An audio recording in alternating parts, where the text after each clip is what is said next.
आज हमने मल्ला डुबकी लगाई के सौभाग्य मिली।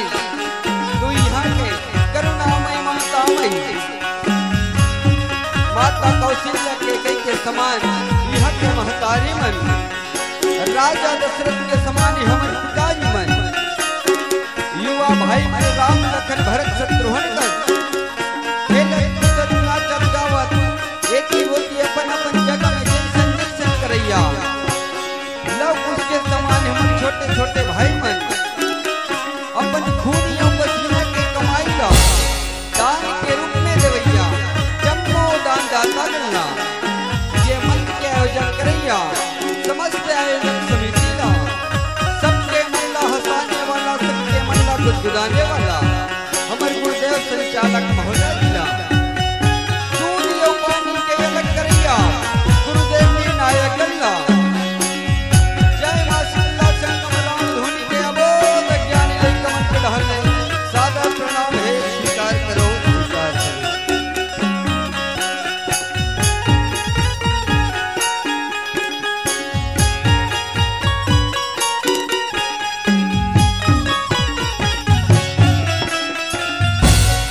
दिया न जलावो हो रामा,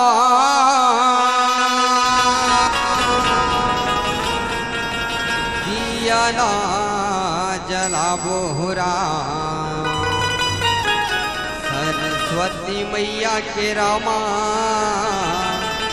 दिया ना जलावो हो राम, दिया ना जलावो हो दीदी, दिया ना जलावो हो राम, सरस्वती मैया के रामा दिया ना जलावो हो राम।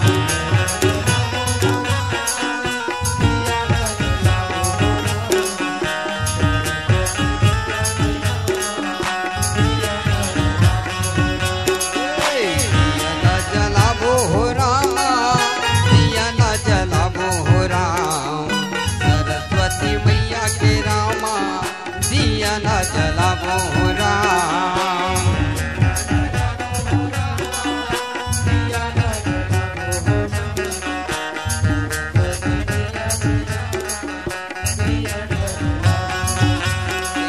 सूर्य के देवैया के रामा, ताल के मिलैया के राम, ज्ञानी के देवैया के रामा, तोरे पैया लगा हो राम।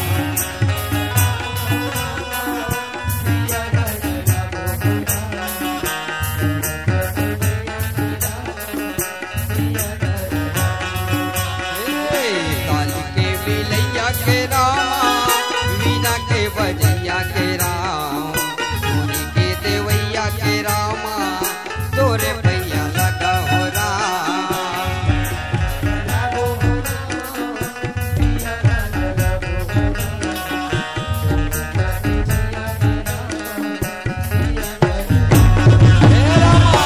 दिया न जलावो हो दीदी, ना जलावो हो राम, सरस्वती मैया के रामा दिया ना जलावो हो राम।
गजानंद आवे रामा,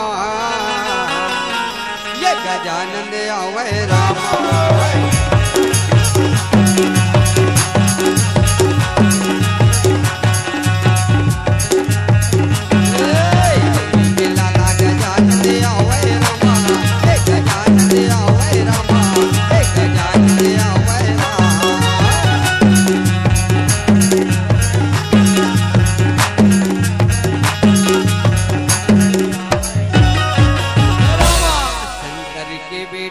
सुमरत हवा हो राम, ये दे बंदत हवा हो राम, ये दे सुमरत हवा हो राम।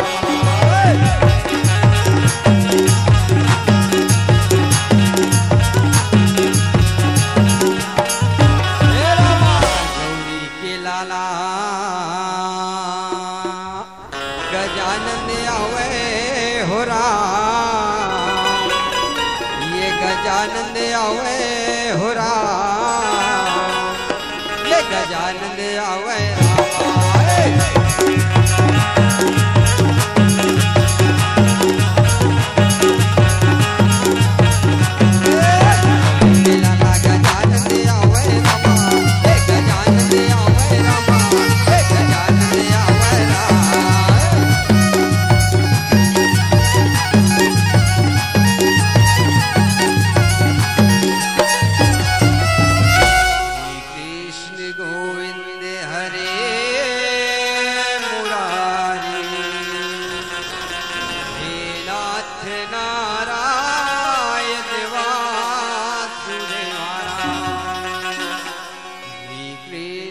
गोविंद हरे मुरारी, हे नाथ नारायण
वासुदेवा।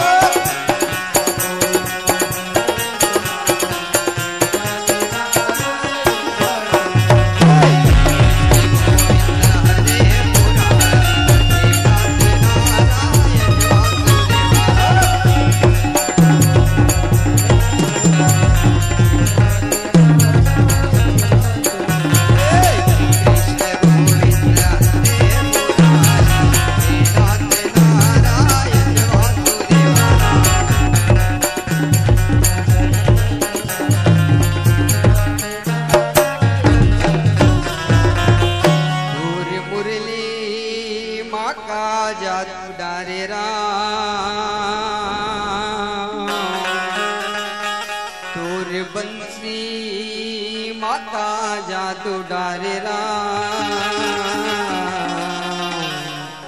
मुहिदारे संसार ला मुहिदारे संसार ला। बोले कृष्णचंद्र भगवान की। तोला बंद होता ही तोला बंदौरा तोला बंद हो मैया तोला बंदौरा।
पावन गावे सिया राम, परमात्मा के आज गंगा मोहावत है कहे सिया राम।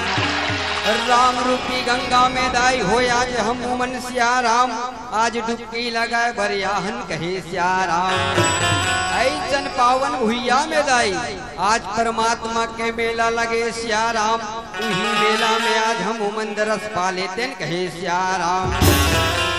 आज दाई हो आप मन के पावन भुइया में सिया राम, परम पिता परमेश्वर के आज मेला लगे है कहे सिया राम। आज वही मेला में सिया राम हम मन डुबकी लगा के अपन जीवन के सौभाग्य मानते कहे सिया राम।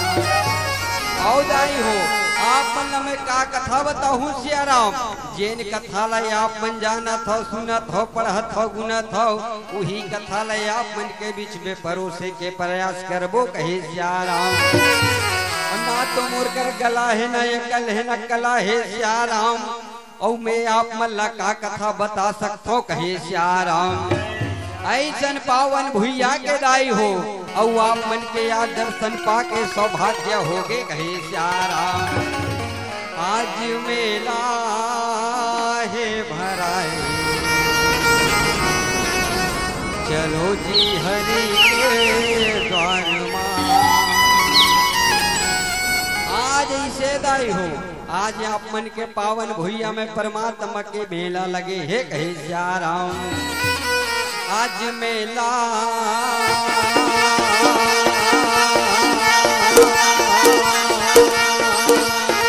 आज मेला मेला मेला मेला है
कंचनपुरी की ओले चल जी हाँ के राजा रहे थे बड़ा धर्मात्मा पुण्यात्मा राजा एक ही सिया राम।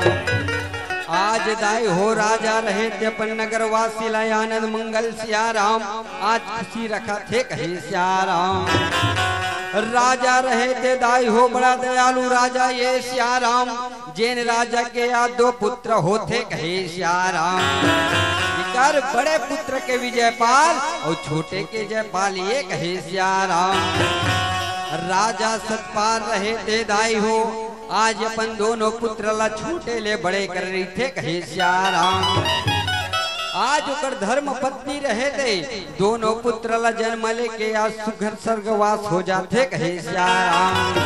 तब ले राजा सतपाल रहे थे, छोटे ले आज बड़े कर रही थे कहे सिया राम। आज नगर वासी रहे थे आनंद मंगल अपन जिंदगी बहातरी थे कहे सिया राम। नगरवासी सोचते कि आज प्रभु के यज्ञ हवन करा देते सियाराम और राजा के अनुमति ला ले लेते कहे सियाराम। ऐसे नगरवासी है सियाराम आज सुघर राजा सतपाल कर आज अनुमति ले बर यज्ञ के जावत हेबे कहे सियाराम। राजा कर जाके कहते हे राजन आज हमार नगर में प्रभु के यज्ञ हवन भक्ति साधना करबो सियाराम और आपसे अनुमति लेबर याहन कहे सियाराम। राजा के छे तो बढ़िया बात है सियाराम प्रभु के भक्ति होना चाहिए कि आज धीरे थे कहे सियाराम। आज दाई हो नगरवासी रहे थे आज सियाराम पहली निमंत्रण राजा सतपाल ना देवा थे बे कहे सियाराम। नर नारी दे हवे राम राजा निमंत्रण पठावा थे राम।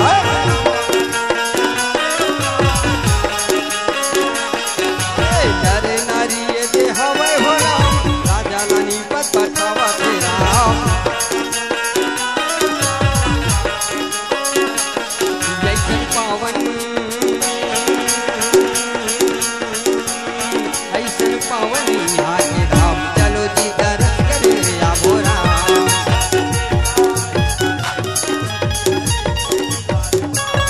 आज मेला है भराई चलो जी हरि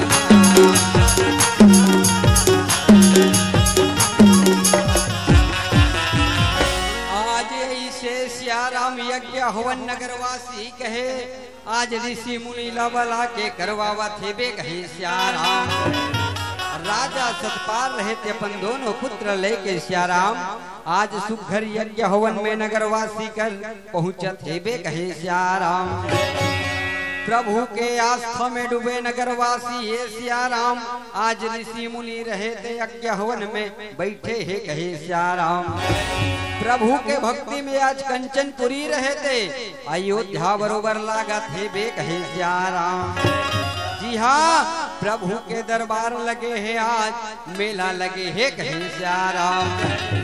उहे आज अपन दोनों पुत्र ला प्रभु के आज भक्ति स्मरण में आज राजा सतपाल है कहे सियाराम। और लगे राम दरबार तब भोले लगा खाली खाली अका झूम कराओ जी जय का नैया वे मौका नहीं के ऊपर वाला दी गाली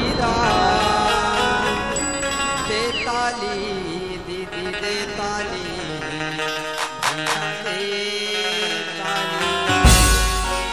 लगे राम दरबार तब भोले लगा से खाली खाली करो जयकार ऊपर वाला दी गाली ऊपर वाला दी गाली। सादर निवेदन हो हमार महतारी मन से दोनों हाथ तो ऊपर उठा के परमात्मा के नाम से जयकारा लगाना है।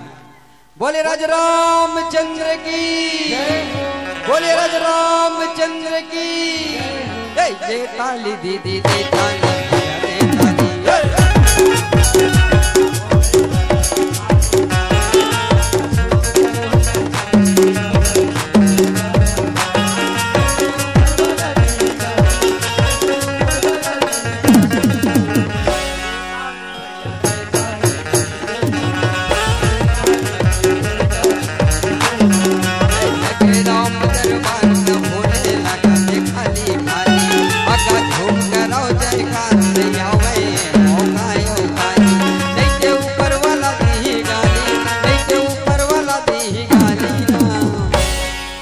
भैया मन सोचत वो कि दीदी मन लग के है ताली बजा ठेका दे दे हुई मन हम लग का करे बर है के चुपचाप बैठे।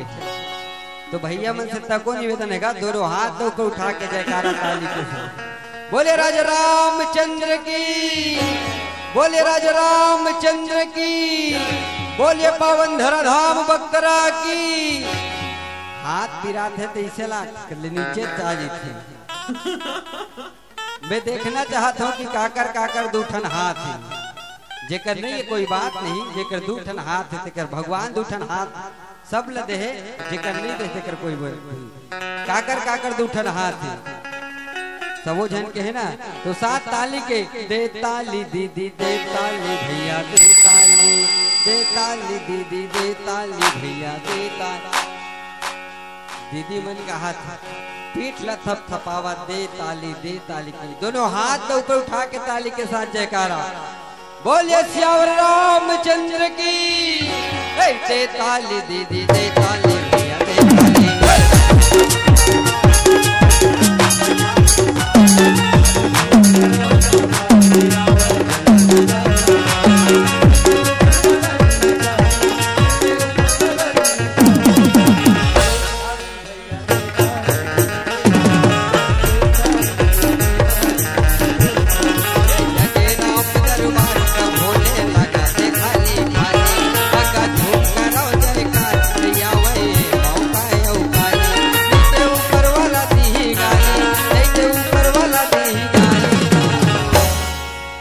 ऐसन पावन धरा धाम सिया राम। एक गांव के माटी धूल नहीं चंदन है सिया राम। एक गांव के माटी धूल नहीं चंदन है सिया राम। ऐसन गांव के माटी ला बारंबार प्रणाम वंदन है कहे सिया राम। तो वावन दाई हो ऐसन पावन भुइया सिया राम। जी हाँ कंचनपुरी में आज परमात्मा के भजन चलत रहा है कहे सिया राम। औ ही समय में सिया राम राजा सतपाले आज अपन दोनों पुत्र लेके आज राजमहल लौटा थे कहे सिया राम। राजा सतपाल रहते सोचते सिया राम आज मोर दोनों पुत्र रहते छोटे ले बड़े हो गए। आज उन दोनों विवाह के योग्य हो गए है कहे सिया राम। मैं दोनों के विवाह लरचा देते हूँ सिया राम। अब ये राजमहल के बाग डोला दोनों ला थमा देते हूँ कहे सिया राम। ऐसे राजा के मन में प्रश्न उठे सिया राम। और आज अपन बड़े बेटा विजयपाल ला बलावा थे बे कहे सिया राम। हे बेटा विजयपाल आज तो मोर लाल कहे सिया राम। विजयपाल कहते का हो गए पिताजी का बातें कहे सिया राम। राजा सतपाल रहते कि थे हे बेटा विजयपाल तय काकर भाग्य लखा थस मोर बेटा। और काकर भाग्य के राम सुखला पाथस मोर लाल कही सिया राम। विजयपाल कहते हे पिताजी ये कोनो पूछे के बात है पिताजी। मैं आपके भाग्य के लखा था पिताजी। और आपके भाग्य के राम सुखला पाथा पिताजी कहे सिया राम। अभी मोर भाग्य में कुछ नहीं है पिताजी। जब तक ते हंसती ही मोर भाग्य हंस कहे सिया राम। आज राजा सतपाल के मर रहे थे गदगद हो जाते सिया राम। आज गर्व महसूस करते कहे सिया राम। कहते का कि कोनो माँ बाप ला अगर बेटा मिले तो मोर बेटा बड़े विजयपाल कस मिले कहे सिया राम। ऐसन याज्ञाकारी बेटा कही के सिया राम। राजा सतपाल रहे थे गर्व करत है कहे सिया राम। औही प्रश्न लदाई हो आज छोटे बेटा जयपाल ला बुलाते हे बेटा जयपाल आज तो मोर लाल कहे सिया राम। जयपाल के थे का हो गए पिताजी का बात है कहे सिया राम। जैन प्रश्न लय आज बड़े ला करी थे सिया राम। वही प्रश्न लय आज छोटे कर करत हे बे कहे सिया राम। हो राम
हो जाए पार खेते का हो गए पिताजी का बातें पिताजी कहे सियाराम। जैन प्रश्न ला आज बड़े कर थे सियाराम, आज वही प्रश्न ला छोटे कर करत हेबे कहे सियाराम।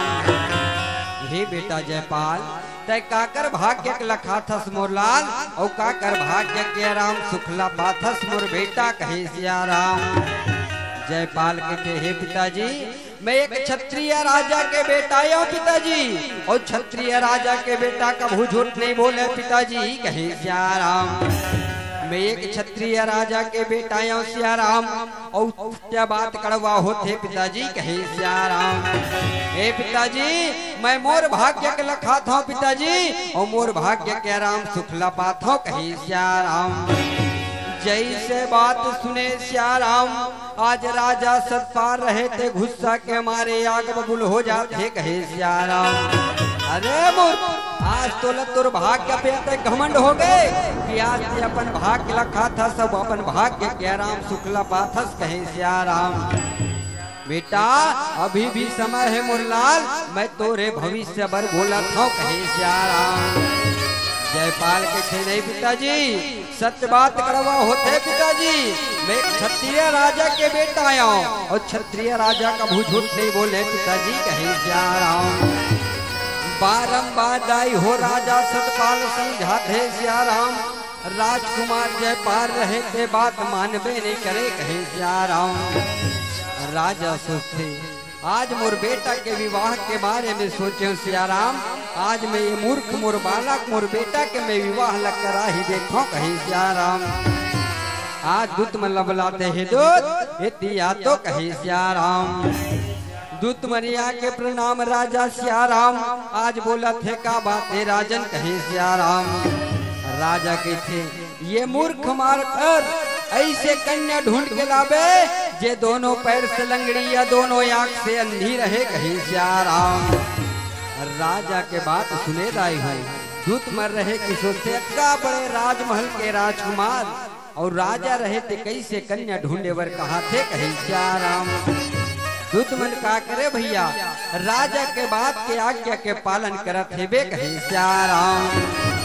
सियाराम माता पिता रहे थे अपन बेटी बेटा के उज्जवल भविष्य के ही कामना करते है सियाराम। कोनो कहते का कि मोर बेटी बेटा रहे थे पिछुआ रहे के कहे सियाराम। मोर बेटी बेटा रहे थे गलत रास्ता में जाए इसे कोई सोचते का कहे सियाराम। माता पिता सोचते सियाराम कि मोर बेटा गलत रास्ता में जाते तो सही रास्ता में लाओ कहे सियाराम। मोर बेटा पढ़ाई के क्षेत्र में 100 से 100% लाए ऐसे माता पिता सोचते कैसे सियाराम। उही प्रकार से राजा सतपाल रहे थे आज पर राजमहल के बाग बोला मोर बेटा ला सौंप देता कह के सोचा थे कहे सियाराम। दाई दादा के कर ले सेवा पाछू पछतावे राम, दाई दादा के कर ले सेवा पाछू पछतावे राम। नहीं तो आवे दोबारा लौट के जी नहीं पावे दोबारा लौट के, नहीं तो आवे दोबारा लौट के जी नहीं पावे दोबारा लौट के। नहीं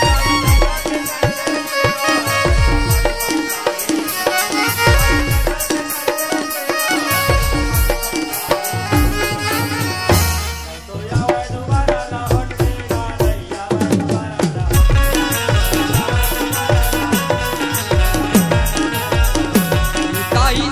पावे दोबारा लौट के, नहीं आवे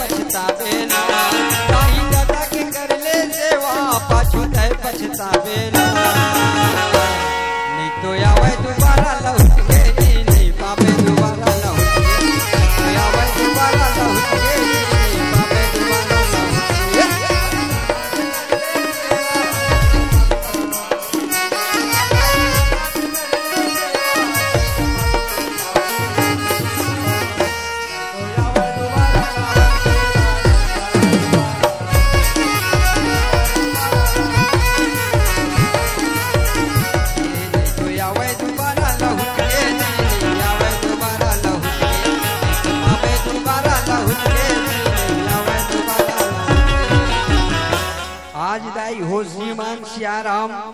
खेदू राम साहू की तरफ से 51 रुपए के दान करे है कहे श्याराम। जैसे दान करे श्याराम भगवान के भक्ति में सदा कर मन लगते रहे कहे श्याराम। दान से दान में राजा हरिश्चंद्र भैया बनाते रहे कहे श्याराम। एती श्याराम आज सुघर दूत रहे ते राजा के आज्ञा के पालन करत श्याराम। आज सुघर ऐसे कन्या ढूंढे बन निकले हेबे कहे श्याराम। एती दाई हो जैसे समय बीतत रहे श्याराम एक ले दूसर दिन याद तीसर ले चौथा दिन होवा थे कहे श्याराम। आज चौथा दिन में एक पावन गांव में दाई हो आज एक कन्या रहे थे आज भीख मांग के अपन जिंदगी ला पहावत हेबे कहे श्याराम। जेकर नजर आज वो दोनों राजकुमार रहे थे देखा थे कहे श्याराम। दोनों दूत रहे थे वो कन्या ला देखे श्याराम और वहाँ जो कन्या कर जाके बोला थे बे कहे श्याराम। हे कन्या आज कई से दर दर भीख मांग के अपन जिंदगी लपावत हमर राजा रहे थे बड़ा धर्मात्मा बड़ा दयालु ये राजा ये श्याराम। आज अपन छोटे बेटा जयपाल के विवाह रचावत है कन्या चल तो लाया दर दर के ठोकर खा लेते राजकुमारी बन के रही बे कहे श्याराम। ओ कन्यादाई हो आज श्याराम देखे वो दोनों दूत रहे थे आज वो कन्या दोनों आंख से अंधी रहे कहे श्याराम। ऐसे दाई हो दोनों दूत रहे थे कहते कि ते दर दर ठोकर खावा था भटका था अपन जिंदगी ला भीख मांग के पहावा था। हमर राजा के राजकुमारी बन के ते अपन जिंदगी ला संवार ले बे कहे श्याराम। ऐसे दिया आज वो दोनों बात रहे थे आज वंदी कन्या लेके आज कंचनपुरी ले थे बे कहे श्याराम। राजा कर जाके दोनों दूत रहे थे आज महाराज प्रणाम हो आपके आज्ञा के पालन करें महाराज कहे श्याराम। और वो कन्या ला राजा सतपाल कर लेगा थे बे कहे श्याराम। वो कन्या रहे थे दाई हो भगवान के प्रति श्याराम श्रद्धा भक्ति यो मनन करत रहे कहे श्याराम। ओकर मुख से हमेशा श्याराम राम नाम के शब्द ही निकलत रहे कहे श्याराम। ओ प्रभु राम के श्याराम दीवानी हो गई से कहे श्याराम। प्रभु तोरे रूप के मैं दीवाना हो गया हरि तोरे रूप के मैं दीवाना हो गयो राम। कौन जनी काए मतवाना हो गयो राम। प्रभु तोरे रूप के मैं दीवाना हो गयो राम। हरि तोरे रूप के मैं दीवाना हो गयो राम। कौन जनी काए मतवाना हो गयो राम। कौन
सतपाल कर लेगे वो कन्याला श्याराम। राजा सतपाल रहे थे आसु घर का रागा में जावत हे बे कहे श्याराम। जी हाँ आज ओकर छोटे पुत्र जयपाल रहे थे बंधे कहे श्याराम। आज दाई हो कन्या ला धर के कारागाह में ले गए सियाराम। अभी भी समय है बेटा, ते मोर बात ला मान जा मोर लाल कही सियाराम। नहीं ते तुर विवाह ला बेटा ये अंधी कन्या के साथ कर दूं कहे सियाराम। जयपाल के थे पिताजी तय मोला डरवावा थस पिताजी, अगर मोर भाग्य अगर मोर किस्मत मोर कर्म में सियाराम, अगर वो अंधी कन्या रही मोर में तमे ओकर साथ विवाह करे बर स्वीकार है पिताजी कहे सियाराम। आज दाई हो गुस्सा के मारे लाल बबुल सियाराम राजा सतपाल रहे थे, आज अंधी कन्या के साथ अपन पुत्र के विवाह ला कर देते कहे सियाराम। राजा राजकुमार सियाराम आज वेशभूषा ला त्याग के आज भिखारी के वेश धारण करा थे बे कहे सियाराम। राजा सतपाल अपन याद करके सियाराम अपन बहू बेटा लया धक्का मार के अपन राजमहल ने निकाला थे बे कहे सियाराम। रे मूर्ख आज से ते मोर लिए मर गए, आज मोरे के झन बेटा मोरे के झन औलाद है कहे सियाराम। राजकुमार रहते दर दर ठोकर खाते सियाराम आज अपन धर्म पत्नी अंधी कन्या ला धर के आज घर कंचनपुरी ने बाहर निकला थे बे कहे सियाराम। आज जैसे तैसे जिंदगी सियाराम दोनों के बीता थे बे कहे सियाराम। दर दर ठोकर खावत दोनों रहे सियाराम आज घरों घर भिक्षा मांग के आज अपन जिंदगी ला अपन धर्म पत्नी अंधी कन्या ला आज पालन पोषण करत हेबे कहे सियाराम। राम राम सीताराम तोरे चरण धोके पी लेते हो, तोरे चरण धोके पी लेते हो, प्रभु दर्श मोला दे देना। मोरे गाँव मरामा कब आबे राम, मोरे गाँव के रास्ता कब पाबे राम।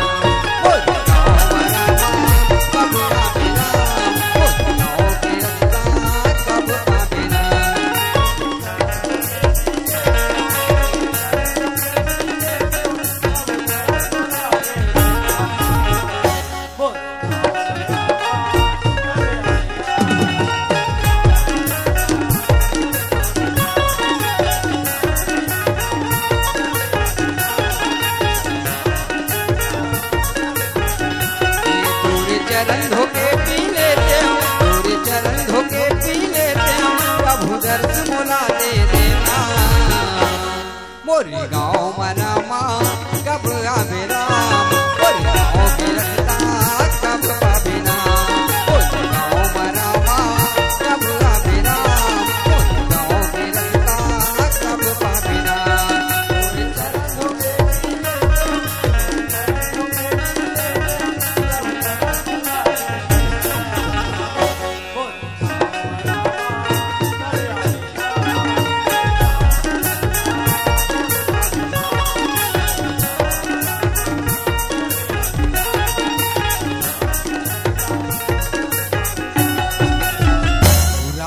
सीताराम दर दर ठोकर खावत दाई हो दोनों परानी है सियाराम आज सुघर अपन जिंदगी ला भीख मांग के लावत हेबे कहे सियाराम। आज दाई हो एक दिन के बाद सियाराम आज कन्या रहे थे अपन स्वामी अपन प्राणनाथ ला बोलते कहे सियाराम। हे स्वामी त्योत का बड़े राजमहल के राजकुमार स्वामी और मैं आज एक अंधी कन्या जी अपन जिंदगी ला भीख मांग के बितावत रहे स्वामी कहे सियाराम। ते जाना थस में अंधी हो तब भोले आज ते मोर साथ विवाह रचा स्वामी, ते मोलो कोनो बीच मझधार में छोड़ के चले तो नहीं जाबे स्वामी कहे सियाराम। आज दाई हो जयपाल रहे थे कहते सियाराम आज ते मोर भाग्य मोर किस्मत में सियाराम जे विधाता लिख दे है आज जे कोटिया में रहूं ओला तुहला कहूं कहे सियाराम। जे भोजन में खाऊं वो भोजन ला मैं तोला खवाऊं सियाराम अत का या टूट प्रेम दोनों के बीच में है कहे सियाराम। आज दोनों के ये टूट प्रेम ला देखे सियाराम आज माता जगत जननी रहे थे आज माता ला दर्शन देवत है सियाराम आज दोनों लक लक है सियाराम। आज वंदी कन्या रहे थे सियाराम ओकर प्रेम ला देख के वो कन्या रहे थे 10 इंद्री ला जीता थे बे कहे सियाराम। जैसे दसो इंद्रिला जीते वो कन्या श्याराम, ओकर नाम रहते जितेंद्री पर थे कहे श्याराम। माता के दरस दिखाते दाई हो जगदम्बा रहे श्याराम, ओकर आँख के रोशनी ला वापस लौटा देते कहे श्याराम। भक्ति में तकोत का शक्ति है दाई हो क्यों दोनों पत्नी के आज प्रेम मला देख के आज ओकर आँख रहते ला वापस लौटा देते कहे श्याराम। जगत जननी दुर्गा के कृपा ये श्याराम, आज दोनों ला दरस दिखा देते कहे श्याराम। तोला दुर्गा कहाँ की माँ काली,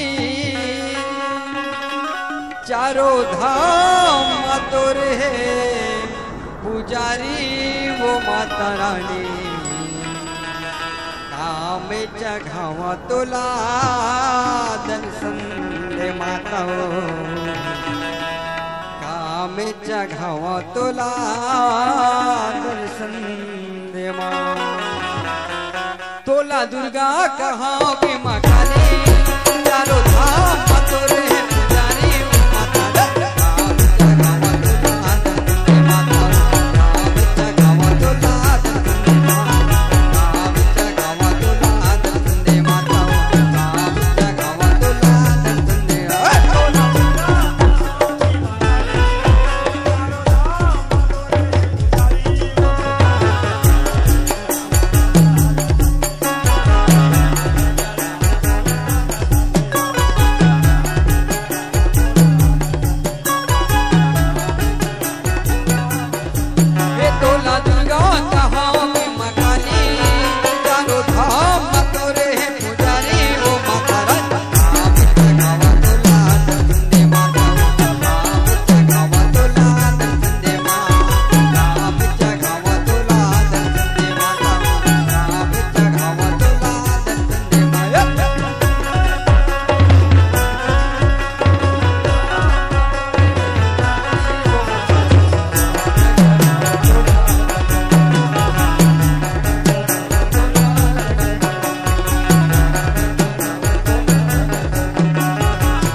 के कृपा ये श्याराम, ओकर याद के वसनीला वापस कर देते कहे श्याराम।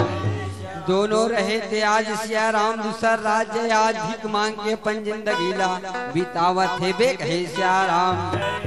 दोनों के अटूट प्रेम दाई हो आज एक दिन के बात है श्याराम। आज जितेंद्र रहते अपन स्वामी प्राणनाथ ला कहा थे बे कहे श्याराम। हे स्वामी कतेक दिले हमर जिंदगी ला भिक्षा मांग के बिताबो स्वामी। मैं सुने हूँ कि चंदनपुर के राजा चंद्रसेन बड़ा दयालु राजा एक है श्याराम। उही नगर में जाते स्वामी छोट मोटा नौकरी दे देती द्वारपाल के, तो अपन जिंदगी लौही बिताते स्वामी कहे श्याराम। आज दाई हो अपन धर पत्नी के बात ला मान के श्याराम। जयपाल रहे थे आज चंदनपुरी निकला थे बे कहे श्याराम। जी हाँ चंदनपुरी में राजा चंद्रसेन के दरबार लगे दाई। जी हाँ आज भी लाभ करत कुमार रहे थे गोहाल लगाते कहे श्याराम। आज दर दर भटकत हन राजन, कोनो छोटे मोटे नौकरी दे देती द्वारपाल के, तो बड़ा मेहरबानी होती राजन कहे श्याराम। राजा बड़ा दयालु है श्याराम। आज जयपाल के बात ल सुन के आज छोट को नौकरी द्वारपाल के थे कहे श्याराम। आज दाई हो दौड़त दौड़त आते जयपाल श्याराम। आज अपन धर्म पत्नी जितेंद्र ला बताते कहे श्याराम कि राजा रहे थे आज हम ला छोट को नौकरी द्वारपाल के दी से बे कहे श्याराम। आज ही चंदनपुर में श्याराम दोनों परानी रहे थे। आज अपन जिंदगी लाई कुटिया में बितावा थे बे कहे श्याराम। ऐसे तैसे श्याराम समय रहे थे बीतत रहे, और आज जितेंद्री रहे थे पहला ले दूसरा महीना लगा थे बे कहे श्याराम। और राम राम सीताराम और कहा जाबे तय मथुरा काशी, और ये गंगा नहाए कहाँ जाबे तय मथुरा काशी ये गंगा नहाएला राम। और ये पावन भुइया माँ हुआ थे रामायण और सुने लाया हो राम। ये पावन भुइया बख्तर में वो दीदी तय सुने लाया बेरा। कहाँ जाबे तय मथुरा काशी गंगा नहाएला राम। कहाँ जाबे तय मथुरा काशी गंगा नहाएला राम। पावन भुइया माँ हुआ थे रामायण सुने लाया बेरा। पावन भुइया माँ हुआ थे रामायण सुने लाया बेरा।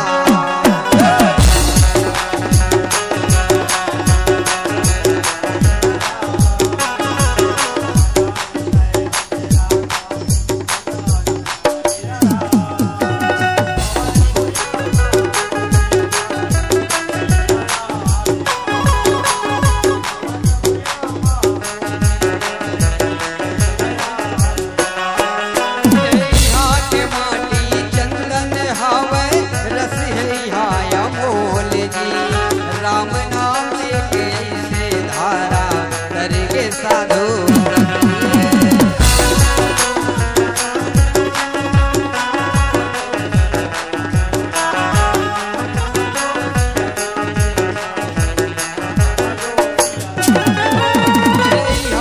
माटी चंदन हवे रस है बोल जी। राम नाम एक ऐसे धारा करके साधु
जिंदगी रहे ते जितेंद्री के सियाराम।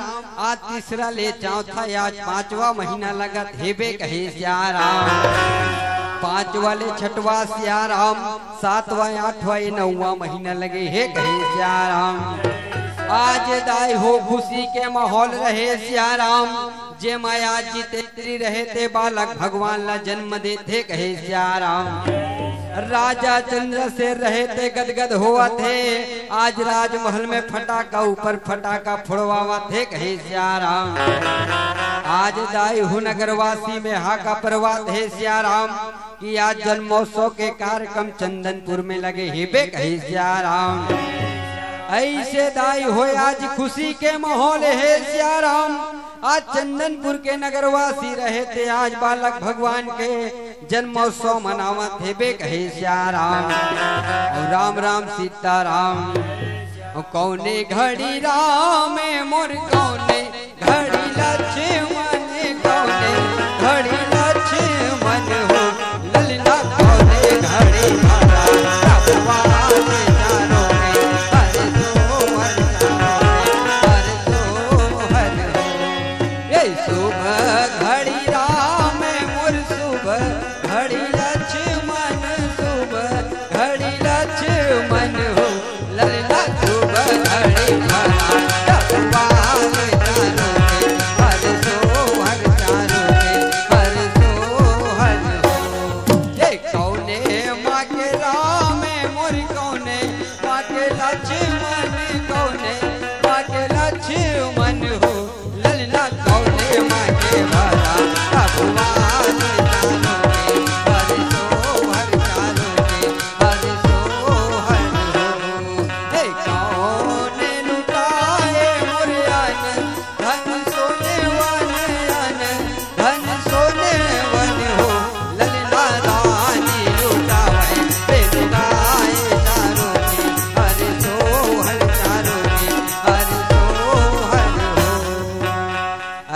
ऐसे दाई हो आज सिया राम, सब नगरवासी रहे ते नाचत है कूदत है बे कहे सिया राम। और आज दाई हो खनियो गीत के आज राजा रहे थे फरमाइश लगावत है बे कहे सिया राम। डिग डिगा हो डिगा डिगा डिगा निकला झोला मैं वो सब माई पिना कन्या मन ले वो मार जहीरा।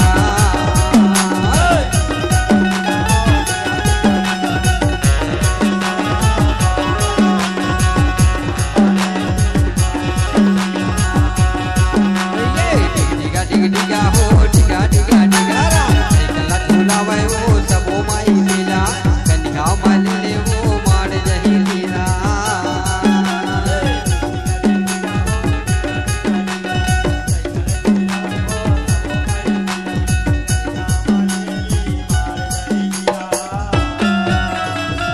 गुड्डू के मोसिया है झुलना झुलाए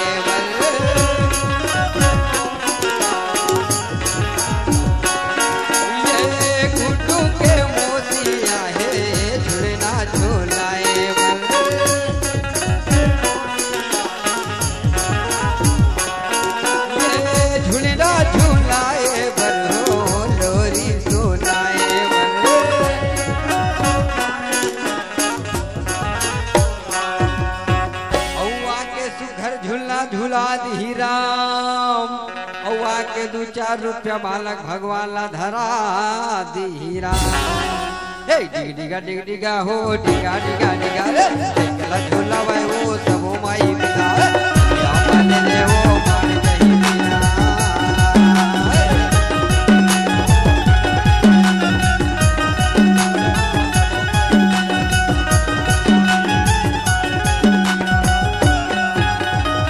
बोलिए मालक भगवान की। ऐसे दाई हो आनंद के बेरिया सिया राम, नगरवासी रहते सोहर मंगल गीत आज गावत हे बे कहे सिया राम। आज दाई हो खुशी के माहौल ये सिया राम, आज समय रहते बीतत हे बे कहे सिया राम। जैसे खुशी के माहौल खत्म नहीं हो है सिया राम, एतिया चंदनपुर के आज कुटिया में बूढ़ी माई रहे थे निवास लगा रही थे कहे सिया राम। जी हाँ वो बूढ़ी माई रहे थे फुट फुट के रोवा थे सिया राम, गोहार लगावा थे कहे सिया राम। वही रात में दाई हो जाए पाल के आज ड्यूटी सिया राम, द्वार पाल के लगे रही थे कहे सिया राम। जयपाल के थे सिया राम ये रात्रि के समय होते और ये कौन रहे थे आज रोवत थे विलाप करत थे कहे सिया राम। मैं जाके पता लगाते सिया राम कौन ये बूढ़ी माई यहाँ कही सिया राम। कुटिया में जाते दाई हो बूढ़ी माई रहे थे बिखल बिखल के सिया राम, रोवा थे बे कहे सिया राम। जयपाल के थे मैया का हो के माता अभी तो खुशी के माहौल खत्म नहीं हो है मैया, और तो लगा विपत्ति आगे कही सिया राम। बूढ़ी मैया रहे थे जयपाल लगे थे कि हे राजकुमार ये राजा के राजमहल के राजा के प्राण संकट में है बे कहे सिया राम। ये चंदनपुर के राजा चंद्रसेन रहे थे कल के सूर्योदय से पहले होकर प्राण टूट जा ही कहे सिया राम। जैसे बात सुने सिया राम आज जयपाल रहे थे दुख के मारे कहे सिया राम। नहीं मैया ये समस्या के कोई तो निवारण कोई तो हल हो ही मैया, अत बड़े राजा के राजा दयालु राजा ये कहे सिया राम। बूढ़ी मैया की थे हे राजकुमार राजा के प्राण जब है बची जब कोई अपनी 1 साल के नवजात शिशुला माँ चंद्रहासिनी के चरण में बलि दी ही तक ही सिया राम। ऐसे कोई कर ही सिया राम त राजा चंद्रसेन के प्राण रहे थे बच्चा ही कही सिया राम। ये थी दौड़त दौड़त जयपाली सिया राम, बूढ़ी मैया ले आज अपन धर्म पत्नी जितेंद्री कर आवत हे बे कही सिया राम। और राम राम सीताराम आज दाई हो जेन मूल बात ला बूढ़ी माई बोले रही थे सिया राम, वही बात ले आज जितेंद्री कर करत हे बे कही सिया राम। जितेंद्री के थे सिया राम आज हम अंदर दर ठोकर खावत भिक्षा मांग के अपन जिंदगी ला बितावत रहन स्वामी।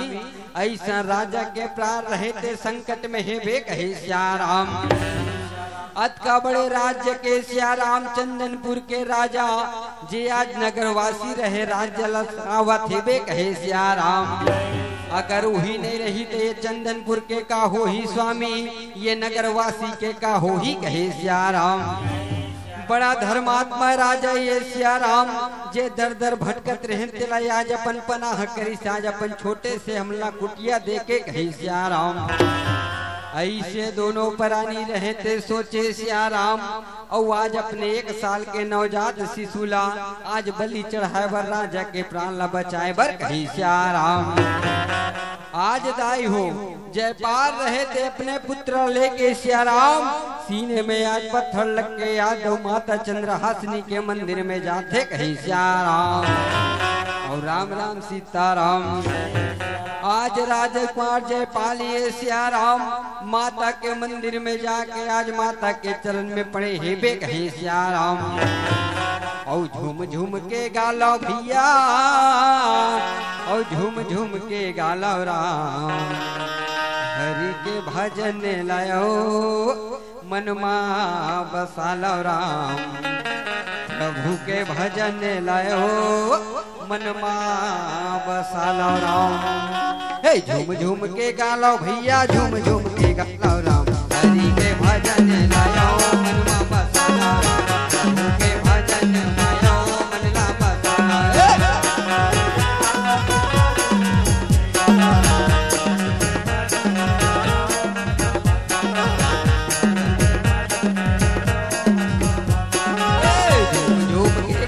भैया झूम झूम के गालो राम। हरि के भजन मायो मनला बसालो राम। प्रभु के भजन मायो मनला बसालो।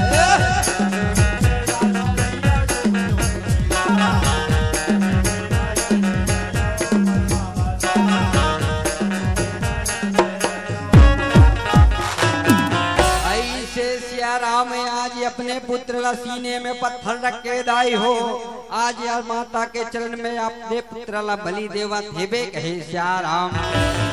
कर्म के लिखा के तात्पर्य ये महतारी हो कि जिन राजकुमार रहे थे आज अपन भाग्य पे घमंड दिखाते सिया राम, जिन आज राजा से सीधा भिखारी बनते कहे सिया राम। और आज अंधी कन्या ये सिया राम अपन कर्म में आज सुघर माता जगत जननी के कृपा बरसाते कहे सिया राम। भाग्य के बात ही दाई हो, जे भोजन में अगर तो नाम लिखाए रही ना तो भोजन ला कोनो खा नहीं सके कहे सिया राम। अगर वो भोजन में तो नाम नहीं है सिया राम तो लते चाह कर भी नहीं खा सकस कहे सिया राम। भाग्य के कर्म दाई हुई कर्म के लिखाए कहे सिया राम। आवन दाई हो हम अभी अभी धुरिया जाना है सिया राम। एक मंच उमार न है कहे सिया राम। तो 5 मिनट से थे आप मन के गीत के पास सादर विदा लेबो कहे सिया राम। और राम राम सीताराम। चलोगा संगी चलोगा भैया, और हरी दुवरिया हो राम। चलोगा संगी चलोगा भैया, और हरी दुवरिया हो राम। प्रभु चरण माँ माथे नवा के जीवन सफल बनाबो राम। हरि चरण माँ माथे नवा के जीवन सफल बनाबो राम। चलोगा संगी चलोगा भैया, हरि दुवरिया हो राम। चलोगा संगी चलोगा भैया, हरि दुवरिया हो राम। हरि चरण माँ माथे नवा के भाग्य जागा बो राम। हरि चरण माथे नवा के भाग्य जागा बो राम।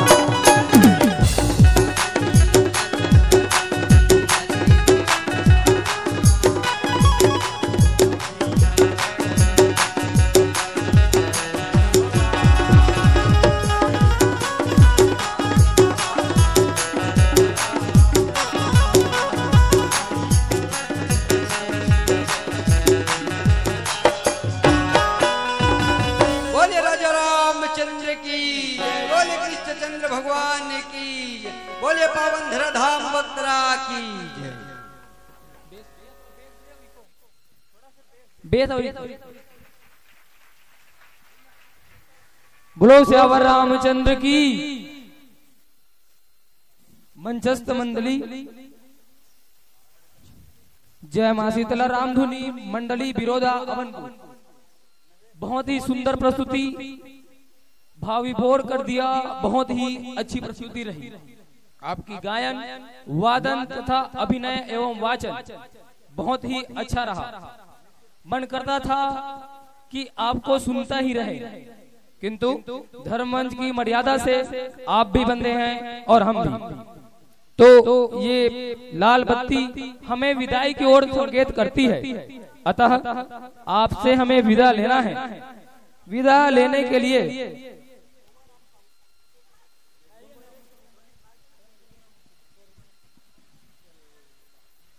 विदाई देने के लिए मैं आमंत्रित करना चाहूंगा नरेश साहू होटल वाले और माननीय श्री दुकालू राम साहू जी। आप दोनों संतजन आइएगा और मंचस्थ मंडली को और कपिल पंच और देव सिंधु, आप समस्त महानुभाव आइएगा और मंचस्थ मंडली को चंदन बंदन द्वारा सादर विदाई देंगे।